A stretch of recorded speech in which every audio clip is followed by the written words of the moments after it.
let's talk about how to use In the Mind's Eye to supersize and grow your business.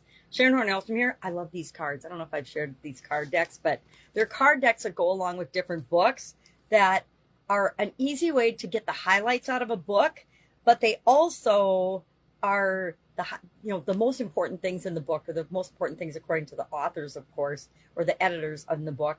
And so it's a quick and easy way to get information that can help us. They're also tend to be, these are actually from 4 different decks. I obviously like this as a tool. They're a good way to grab something that gives us a positive way of looking at something, or that remind us to think of something that we don't think of necessarily very often, like I see clearly, or I am the attractor of my every experience, or I can see my world through the eyes of source. What does that mean? And then divine wisdom guides me. Things like that. These are all eye related, third eye, thinking of source, stuff like that. That's pretty woo-woo. I like to think I'm really, really woo-woo, but as I was looking for something to represent the In the Mind's Eye idiom, I was like, okay, I'm not as woo-woo as I think I am, but I have these card decks and they're kind of woo-woo, so I bet I can find one. And the first card I pulled out was this one, which is kind of perfect because it's got like eyes in the top of the head, like the mind's eyes are different than our physical eyes. Well, what the heck is this idiom? What does it mean? Where does it come from? And how might you use it to grow and build and supersize your business? This idiom is actually very old. It's a lot older than I thought it was. Geoffrey Chaucer used it in The Man of Law's Tale. I think it was a poem. I could be wrong. He was a poet, though, so I just am assuming it's a poem. Never read it. In the 1300s. Chances are I'd have a hard time reading it and understanding it, so it's not in my wheelhouse of something that I'm interested or curious enough about to look it up. But I am curious enough to look it up and find out that it's the origin of this particular idiom, at least the first documented use of it. A lot of times with idioms, they've been being used for hundreds and hundreds of years before they actually get documented or written down by someone and been part of our language, part of the way we communicate for much longer than they actually have been documented or used in writing.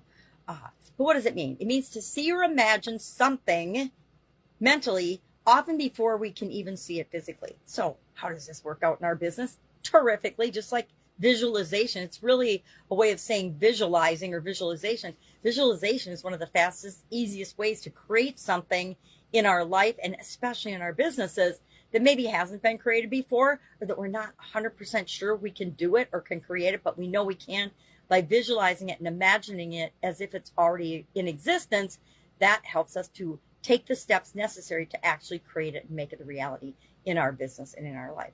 And the truth is, we create everything, good, bad, and ugly, that happens in our businesses and in our life. Now, we might not 100% create it, but we co-create it with other things in the universe. That is kind of woo-woo.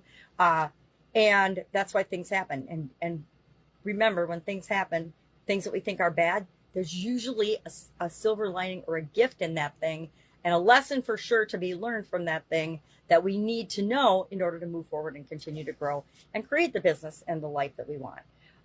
Visualizing our desired results. It's hard for me to imagine that people aren't aware that this is a super duper powerful tool and that everybody isn't already using it.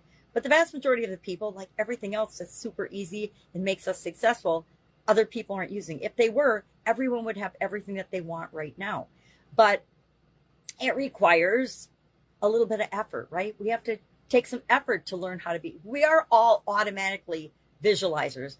Our brains work in pictures. They don't work in words. Words are symbols that we see in our mind that are created, and were created long after our ability to see pictures in our mind. We see pictures in our mind and we ask questions. So we talked about a tool that I love called affirmations in this year's annual challenge today. We're focusing on confidence this month, thus confidence-related idioms. Guess what? If you want to grow and build and supersize your business, you have to have a lot of confidence, a lot of moxie, the ability to learn from your mistakes, to keep on going and moving forward in spite of what's going on around you the vast majority of the time. So I always like to remind myself when I hear this idiom or an idiom like it, in the mind's eye, to visualize what I want. If I am visualizing what I want, my subconscious and everything else in the universe is moving me toward that thing. If I think about what I don't want, or that I don't have what I want already, guess what? That keeps me stuck in a cycle of not moving forward toward what it is that I want. Again, kind of woo-woo, but super powerful. So why aren't we using it, right? Why aren't we using it to create the lives we want, to create the relationships, for our business, right? Because business is all about relationships. And it reminds me that believing always comes before seeing. Before something shows up in our life, we have to first believe that it's possible for us and that we can make it happen. And that especially applies to the steps that are necessary to build and grow our businesses. We have to believe it and take the steps toward making it happen before we're going to actually see the result happen. That's just the universal law. That's how everything works, whether we know it or not. The universal laws, gravity applies to all of us, whether we know about it or believe it or not. If you jump off a balcony, you're going to hit the ground, right?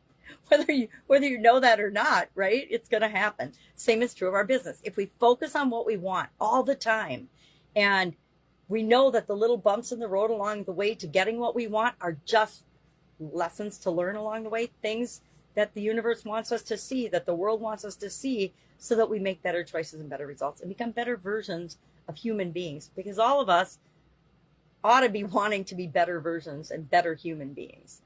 My opinion, of course. That's it. That's our idiom for today. I really like this one, in the mind's eye, because it reminds me that there is a big, big world out there that has, nothing to do with me and my business, right? And sometimes I need to take that into consideration, but I always need to be focusing on where I'm going, what I want, and then the how to get there will show up. All right. Have an awesome day. Share your comments about this idiom below, and I will, of course, be with you tomorrow with another interesting idiom. What does it mean? Where does it come from? Probably confidence related for the rest of this month, and how might you use it to build and grow and supersize your business. Have an amazing day.